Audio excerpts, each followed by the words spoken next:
দেশের বন্যা দক্ষিণ পূর্ব অঞ্চলে এবং উত্তর পূর্ব অঞ্চলে জেলাগুলোতে গত 24 ঘন্টায় বৃষ্টি কমে এসেছে। আজ শনিবার এসব এলাকায় বৃষ্টি কম হতে পারে বলে জানিয়েছে আবহাওয়া অধিদপ্তর। তবে 3 বিভাগের অনেক স্থানে আজ আবারও মাঝারি ধরনের বৃষ্টি হতে পারে বলে জানিয়েছে বাংলাদেশ আবহাওয়া অধিদপ্তর।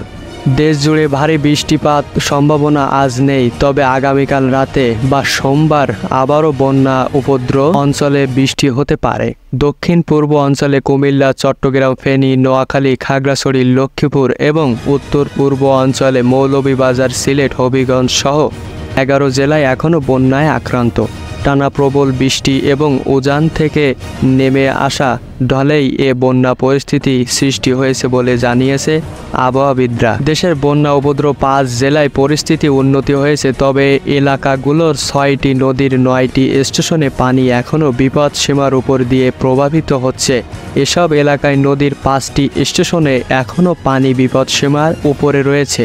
আজ শনিবার বন্যার পূর্বাভাস ও সতর্কীকরণ কেন্দ্রের অবশেষে বিজ্ঞপ্তিতে এ তথ্য জানানো হয়। সেখানে বলা হয়েছে, গত 24 ঘন্টায় কুমিল্লা, ব্রাহ্মণবাড়িয়া ও ফেনী জেলায় ভারতীয় ত্রিপুরা সীমান্তবর্তী অঞ্চলে এবং ত্রিপুরা রাজ্যের বৃষ্টি কমে এসেছে।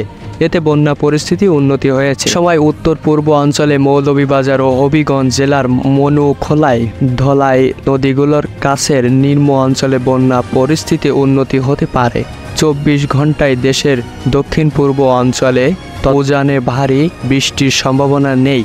এ সময় অঞ্চলের ফেনী, কুমিল্লা ও চট্টগ্রাম জেলার বহুমুখী পরবর্তী হালদা নদীসহ বন্যা পরিস্থিতি উন্নতি হতে পারে। পূর্বাভাসে বলা হয়েছে, 6টি নদীর 9টি স্টেশনে পানি বিপদসীমার উপর দিয়ে প্রভাবিত হচ্ছে।